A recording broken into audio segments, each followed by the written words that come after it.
So hello everyone, welcome back to channel once again. तो आप सोच रहे हो आज मैं ऐसे बैठ के वीडियोस क्यों बना रहा हूँ। जनरली मैं ब्लॉग वगैरह बनाता हूँ। तो आज ऐसे बैठ के वीडियो बनाने का एक रीज़न है। आपको जैसे पता होगा कि छठ पूजा के बाद मैंने एक भी वीडियोस नहीं डाली है। लगभग 10 से 12 दिन होने वाले हैं। तो आप भी सोच रहे हो कहाँ मैं हूँ, वीडियोस क्यों नहीं आ रही है। तो आपने देखा होगा कुछ दिन पहले मैंने कम्युनिटी पोस्ट डाली थी, जिसमें कुछ मैंने इसके पहले मैंने वीडियोस में बहुत बार बताया हुआ है कि मैं एक इंटरनेशनल ट्रिप पर निकल रहा हूँ, और मैंने एक हिंट भी दिया है अपने कम्युनिटी पोस्ट में। तो उससे शायद आपको 10-15% तो आप अंदाज़ा लगा ही सकते हो, या फिर बहुत लोगों ने गेस भी कर लिया होगा। तो चलो इसी बारे में आज बात करने वाले हैं।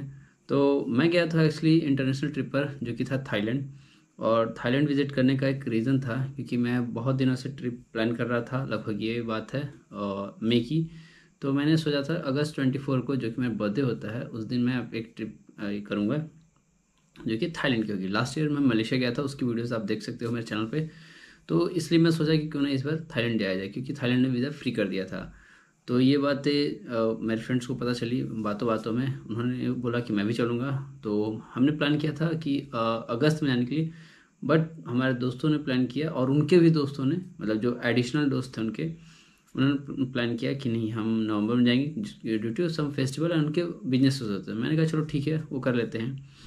तो आज ये वीडियो बनाने का पर्पस ये है कि थाईलैंड में starting from day 1 to day 10, 10 दिनों का जो ट्रिप था, वो उसमें कैसे कैसे आपको मतलब प्रोसेस ये फॉलो करना है। तो आज मैं सिर्फ एक छोटी सी ओवरव्यू दे रहा हूँ, ज़्यादा नहीं, वीडियो ज़्यादा लंबा नहीं रखूँगा, 3 से 4 मिनट की वीडियो रखूँगा। और जो इसके बाद जो वीडियोज़ आएंगी उस पूरी व्लॉग्स आएंगी। तो अभी एक छोटी सी हिंट दे रहा हूँ, बाकी सारी इन्फॉर्मेशन आपको आने वाले व्लॉग्स में आएगी। लगभग 10 से 12 वीडियोज़ आने वाली हैं, तो आप वो उसमें आप देख सकते हो। चलो, तो मैंने एक डायरी बना रखी है, और डायरी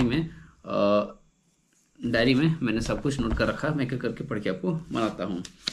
तो ये जो हमारी ट्रिप स्टार्ट हुई थी, ये ट्रिप हमारी स्टार्ट हुई थी 10 नवंबर को। 10 नवंबर इन द सेंस छठ के 1 या 2 दिन बाद। ये 10 नवंबर को मैं गया से निकला था और बैंकॉक लैंड किया था। तो 10 नवंबर को जब मैं यहाँ से निकला गया एयरपोर्ट से, तो गया एयरपोर्ट जाने के बाद, क्योंकि मैं ऑलरेडी मेरे पासपोर्ट पे मलेशिया का स्टैंप लगा हुआ था, आई मीन वीज़ा का। तो इमिग्रेशन वालों ने मुझसे बस इंडिया में, आई मीन गया में, एक क्वेश्चन पूछा। वो क्वेश्चन था, आप काम क्या करते हो। मैंने बता दिया। Excuse me.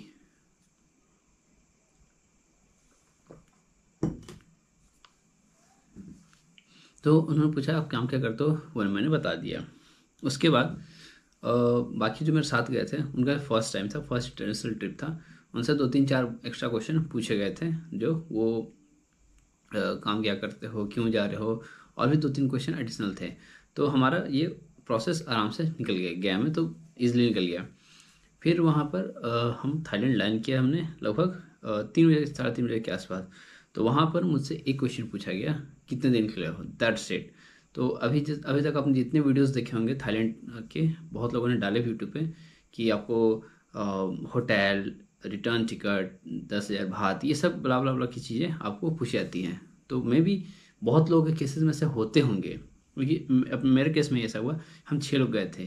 तो मैं जब सबसे पहले मैं गया अपनी ये स्टैंप के लिए इमिग्रेशन काउंटर पे थाईलैंड में, वहाँ मुझसे सिर्फ एक क्वेश्चन किया गया, कितने दिन के लिए आए हो। No hotel booking, no return ticket, कुछ भी नहीं। उन्होंने बस ये 4-4 और ये 2 थंब, मतलब सारे फिंगरप्रिंट्स उन्होंने लिए और स्टैम्प मार के मुझे एंट्री दे दी।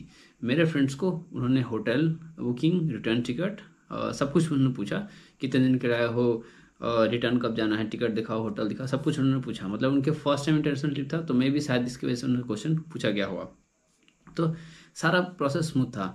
मतलब मेरी तरफ से तो कहो कि सिर्फ आपको अपना अंगूठा और वगैरह ये लगा दिए, 10,000 बात ले जाओ नहीं ले जाओ, कोई मतलब पूछता नहीं है, ऐसा अभी जनरली देखा गया है। और 10 नवंबर इसलिए हमने ट्रिप प्लान किया क्योंकि 11 नवंबर को थाईलैंड की जो पहले मतलब जो न्यूज़ आई थी, तो 11 नवंबर को ख़त्म हो रही थी। तो इस वजह से हमने 10 तारीख को रखा था नवंबर में। बट फॉर्चुनेटली अब इसे अनलिमिटेड टाइम के लिए एक्सटेंड कर दिया गया, वीज़ा ऑन अराइवल, जो कि फ्री वीज़ा इंडियंस के लिए अनलिमिटेड टाइम के लिए थाईलैंड में वो कर दिया गया है, फ्री। हमने जब इमिग्रेशन क्लियर किया तो वहाँ से हम गए सिम कार्ड लेने के लिए। सिम कार्ड हमने बहुत सारी कंपनीज देखी, जैसे डी टैक हुई, और AIS की होगी, मतलब बहुत सारी कंपनीज हम देखी। तो उसमें हमें जो सबसे चीप एंड जो बेस्ट लगा वो था डीटैक की, जिसमें उन्होंने दिया था 449 में अनलिमिटेड 8 दिनों के लिए। तो हमें 10 दिन रहना था, 2 दिन हम कैसे मैनेज कर लेते हैं, तो हमने 449 का वो पैकेज लिया जिसमें 8 दिनों के लिए अनलिमिटेड था। उसके बाद आ जाते हैं करेंसी आप गलती से भी आप मतलब एयरपोर्ट से मत लेना, क्योंकि मैंने देखा है। मैं फर्स्ट डे गया फुकेट, उसके बाद कराबी, कोफनांग, कोसुमई, पटाया एंड देन बैंकॉक। तो सबसे चीपेस्ट मुझे मिला बैंकॉक के सिटी मिला, जो कि मुझे लगता है कोई एक प्लेस था, मैं नाम भूल रहा हूँ। वहाँ पर वो सबसे चीपेस्ट मतलब जो एयरपोर्ट पर मुझे 0.71, जिसकी वैल्यू जो हमें बाइंग रेट जो था 0.71 जो हमें मिल रहा था, वो हमें फुकेट में 0.45 के आसपास मिल रहा था। और यही चीज़ हमें मिल रहा था कराबी में 0.3 समथिंग एंड पटाया में 0.39। बट जब बैंकॉक हम लगा, बैंकॉक में हमें बहुत सस्ती मिल रही थी 0.33, 0.34, मतलब सीधे लगभग 10-20 पैसे का ऊपर नीचे हो रहा था। तो आप जब भी आओ तो सिटी में जाओ, सिटी में जाकर एक्सचेंज कराओ तो बहुत चीपेस्ट मिल जाएगी करेंसी। ट्रांसपोर्टेशन के लिए हमें मिस्टेक हो गई थी। ट्रांसपोर्टेशन के लिए हमने हर जगह कैब किया, जो कि बहुत महंगा पड़ा, जस्ट बिकॉज ऑफ हमारे कुछ मित्र गए हुए थे। उनको अनकम्फर्टेबल होता है, क्या होता है आई डोंट नो, उनके मतलब इंसिस्ट करने पर हमने तो कैब कर ली, बट बहुत महंगा पड़ा, लगभग 10,000 का हमें फटका लगा। जो कि आप ये गलती कभी मत करना, आप ऑलवेज पब्लिक ट्रांसपोर्ट यूज़ करो ताकि आप बच जाओ। तो हमने एक बार 9,500 बात, एक बार 6,000 बात, एक बार 8,000 बात, 3 टैक्सेस करी, जिसकी वजह से हमारा जो बजट हम लेकर गए थे उससे ऊपर निकल गया था। तो ये गलती आप मत करना, हमेशा पब्लिक ट्रांसपोर्ट यूज़ करो, चाहे तो एडवांस में आप बुक कर लो। 2-3 ऐप्स बताता हूँ, ग्रैब, बोल्ट, ये सब हैं जो कि जहाँ से आप, और 12 एशिया गो, ये सारे हैं। और एक उनकी डी टिकट करके है, मैं नाम भूल रहा हूँ, मैं वो लगा दूंगा साइड में। ये सारे ऐप आप रखो, जिससे आप डी टिकट से आप क्या करोगे कि गवर्नमेंट उनकी जो ट्रेन्स होती हैं, ट्रेन को आप ऑनलाइन बुक कर सकते हो। जैसे इंडिया में IRCTC ऑफिशियल होती है, उसी तरह उनकी डी टैग करके एक ऐप है, उससे आप कर सकते हो। वो सारी लिस्ट में लगा दूंगा, वो अभी थोड़ा नाम भूल रहा हूँ मैं, वो हो जाती है आपके ट्रांसपोर्टेशन के लिए। तो ये हमें इतना गलती मत करना, सब कुछ एडवांस में बुक करके रखना और टाइम पर पहुंच जाना अपने ये पर, बस स्टैंड हो, एयरपोर्ट हो, या सॉरी एयरपोर्ट नहीं, ट्रेन स्टेशन, तो आके आप कैच कर सकते हो।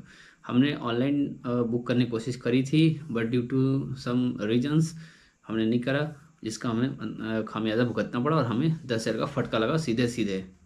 फिर भी हम मैनेज कर लेते, बट लोगों को अनकंफर्टेबल, पता नहीं कैसे लोग ट्रैवल कर, एक्चुअली वो लोग ट्रैवलर नहीं थे, मैं तो ट्रैवलर हूँ, तो मैं कैसे पब्लिक ट्रांसपोर्ट मैनेज कर लेता हूँ, बट वो ट्रैवलर नहीं थे, इस वजह से हमें टैक्सी करना पड़ा। तो ग्रुप में जाता हो तो यही सब प्रॉब्लम होती रहती है, चलो कोई बात नहीं। फूड के लिए आपको ऑनलाइन जो मैप पर देखते हो ये आपको बहुत कम दिखती है, लेकिन मैंने वहाँ जाके एक्सपीरियंस करा है। फुकेट में आपको वॉकिंग स्ट्रीट्स के आसपास आपको बहुत सारे इंडियन रेस्टोरेंट हैं, जैसे जयश्री गांधीराम है, चाहे अमृतसर हुआ, चाहे इंडियन मसाला हुआ, ये सारे मतलब लाइन से आपको दिखेंगे, बहुत सारे रेस्टोरेंट दिखेंगे। बट वो बोलते हैं ना कि 100 में 30 ही दिखेंगे आपको। जैसे कि पटिया में आपको 100 में 99 आपको दिखेंगे इंडियन रेस्टोरेंट, उस तरह फुकेट में 100 में 30 ही दिखेंगे आपको। कराबी में भी मुश्किल से 100 में 2 या 4 दिखेंगे, दैट्स इट। और इस तरह कोफनांग, कोसुमई, सब जगह मतलब, लेकिन फुकेट, सॉरी पटाया एंड बैंकॉक में आपको इंडियन रेस्टोरेंट भर भर के मिलेंगे, मतलब इतने मिलेंगे कि मत पूछो। तो उसके लिए आपको खाने की दिक्कत कहीं नहीं होगी। उसके बाद हमारा जो था जो लास्ट ये है इस वीडियो का टॉपिक है, वो है टूरिस्ट अट्रैक्शन। तो पहले हम फुकेट गए थे, फुकेट में हमने आइलैंड टूर करा था, 1200 बात पर पर्सन। तो आप नेगोशिएट जरूर करना, मार्केट में घुसना, आप जगह जगह पता करना, बट हमें फर्स्ट टाइम ही अच्छी वो डील मिल गई थी, तो इसलिए हमने नेगोशिएट नहीं किया, सीधे 1200 बात। हाँ, 1500 से और भी डील्स थी, तो हमें 1200 बात, 1300 वाली हमें 1200 बात में मिल गई थी। तो मतलब 100-150 का फ़र्क ऊपर नीचे हुआ था, तो वो चलेगा। उसमें आइलैंड टूर में क्या क्या था बताता हूँ मैं। 3 आइलैंड्स थे जिसमें 7 डेस्टिनेशंस थे। फीफी आइलैंड था, फीफी डॉन था, और तीसरा था हमारा नाम मैं भूल रहा हूँ, शायद नाम भूल रहा हूँ मैं, इधर साइड में आपको दिखा दूंगा। उसके बाद उसके नेक्स्ट डे हमने सेम ट्रैवल एजेंट से सिटी टूर करा, जो कि 1000 बात पर पर्सन। बहुत नेगोशिएट करने के बाद 1000 तक वो आया, और 1000 बात में हमें 8 डेस्टिनेशन दिया था उसने। Like big Buddha view point, Honey वाले, केशू वाले, मतलब बहुत सारे ऐसे टूरिस्ट प्लेसेस थे, चेलोंग टेम्पल, बेबी एलिफेंट वगैरह से, तो टाइगर पार्क ऑल्सो, ये सारी चीज़ें इसमें इंक्लूडेड थे, जो कि मैं सारी लिस्ट आपको दे दूंगा। उसके बाद कराबी गए सेकंड डे, फुकेट के बाद हम सेकंड डे कराबी गए। आई मीन 3 दिन फुकेट में रुके थे, एक दिन कराबी। तो कराबी में सिर्फ नाइट मार्केट देखा हमने, और उसके जो टॉप लोकेशन था आओनांग बीच के पास हम रुके थे, जिसमें बहुत अच्छा होटल था हमारा। तो होटल का भी आपको इन्फॉर्मेशन मैं थोड़ी देर में देने वाला हूँ।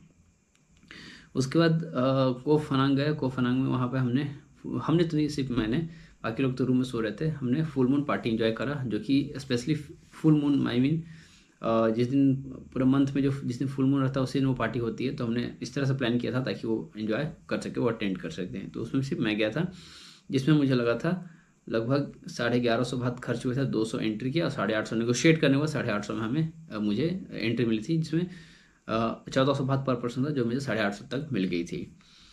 उसके बाद हम गए पटाया में अंडर वाटर वर्ल्ड गए, जिसमें 1100 बात पर पर्सन पूरा बुकिंग किया था हमने। उसमें 1100 बात पर पर्सन लगा हमें, और इसमें अंडर वाटर वर्ल्ड और डॉल्फिनेरियम का शो देखा, जो कि ये कंप्लीट पैकेज में था 1100 बात पर पर्सन का। उसके बाद बैंकॉक चले गए। बैंकॉक में ऐसा कुछ हमने खास किया नहीं, शॉपिंग वगैरह मैंने सबको करा दिया था, और थोड़ा सा हम गए हुए थे नाना प्लाजा, बट वहाँ पे एंट्री दी नहीं, जस्ट बिकॉज ऑफ हमने इंडियन पासपोर्ट दिखाया, तो इसलिए उन्होंने बाहर किया, क्या किया I don't know, but entry में मिली नहीं। तो ये हो गया हमारे जो टूरिस्ट अट्रैक्शन कहाँ कहाँ हमने एक्सप्लोर किया। अब आते हैं होटल्स पे। तो हमने जो होटल जो बुक करा था, होटल जो फर्स्ट डे फुकेट में बुक किया था, वो लगभग हमारा पड़ा था 16,000 रुपये, 3 नाइट्स फॉर 6 पर्सन। 3 रूम लिया था हमने, 2-2 करके। तो ये ज़्यादा महंगा तो नहीं हुआ, 800-900 के अराउंड पर डे पर पर्सन के हिसाब से हुआ। तो 3 दिनों फुकेट में लिया हमने 16,000 के। उसका जो करावी में लिया था वो 4,000 के आसपास था, 4,400 के आसपास। कोफनांग में भी लगभग सेम था, 3200 के आसपास वो लगा हमें। तो ये 3 दिन, 3 और 3, 3 2 5 6 दिनों का हमारा विजिट कंप्लीट हो गया। उसके बाद वहाँ से पटाया गया। पटाया 2 दिनों का हमें 7,700 लिया, और फिर अगेन हम आ गए क्या बोलते हैं बैंकॉक, तो वहाँ 4,000। तो लगभग टोटल 40,000 में हम लोग 6 लोग मतलब रुके थे, और टोटल कंप्लीट 10 डेज। तो वही जोड़ लो आप, कैलकुलेशन लगा लो, लगभग 400-500 के आसपास पर पर्सन लगा, यही होटल का कैलकुलेशन था। तो ऑलमोस्ट हो गया यहाँ पर immigration, visa, SIM card, currency, transport, food, tourist attraction, hotel, और बाकी कुछ इन्फॉर्मेशन अगर मिस हो रहा हो तो आप मुझसे पूछ लेना कमेंट बॉक्स में, या फिर जो अभी ब्लॉग्स आने वाले हैं उसमें सारी चीज़ें आपको देखने को मिलेंगी A to Z। ये मैंने शॉर्ट में सिंपल में इसलिए बता दिया ताकि आपको ज़्यादा कन्फ्यूजन ना हो, ज़्यादा क्वेश्चन आप जो उस वीडियो में देखोगे इसमें इसी में आप देख के सारे क्वेश्चन यही पूछ लो। तो बस यही था, और ऐसा कुछ है बचा नहीं बताने को। तो इस वीडियो को बस यहीं पे एंड रखते हैं, और कुछ भी क्वेश्चन हो तो आप सीधे सीधे आपको इंस्टाग्राम या फिर सीधे कमेंट बॉक्स में पूछ सकते हो। और बस आप 2-3 ऐप्स हैं, आपको डाउनलोड करके ज़रूर रखना आप। और करेंसी वगैरह को मैंने बता ही दिया कि आप सिटी में एंटर करने के बाद लोगे तो बहुत चीप पड़ेगी, तो ये सब आप ख्याल में रखना। तो इस वीडियो को यहीं पे एंड करता हूँ, और आप वेट करना, 2-3 दिन एक्स्ट्रा लग सकते हैं वीडियोस एडिट करने में, क्योंकि फिर रेंडर ही कर रहा हूँ, मतलब गोप्रो से मैं ट्रांसफ़र कर रहा हूँ लैपटॉप में, थोड़ा सा साइज कम करके, क्योंकि 4K में है तो 2K में करके ट्रांसफ़र कर रहा हूँ। तो 2-3 दिन लग सकते हैं। तो इस वीडियो को मैं अभी डालूंगा, लगभग आपको कल सुबह तक देखने को मिल जाएंगी, या रात में शूट कर रहा हूँ मैं। तो आई होप वीडियो आपको अच्छी लगी, इन्फॉर्मेटिव लगी हो, और इन्फॉर्मेटिव लगी हो तो लाइक, कमेंट, शेयर और चैनल को सब्सक्राइब जरूर कर देना। तो मिलते हैं नए व्लॉग्स में, जो कि थाईलैंड सीरीज आने वाली लंबी वीडियोस चलेंगी। तो बस अपना प्यार वगैरह दिखाते रहना। तो मिलते हैं किसी से नए वीडियो में। Till then thank you, bye bye, Radhe Radhe.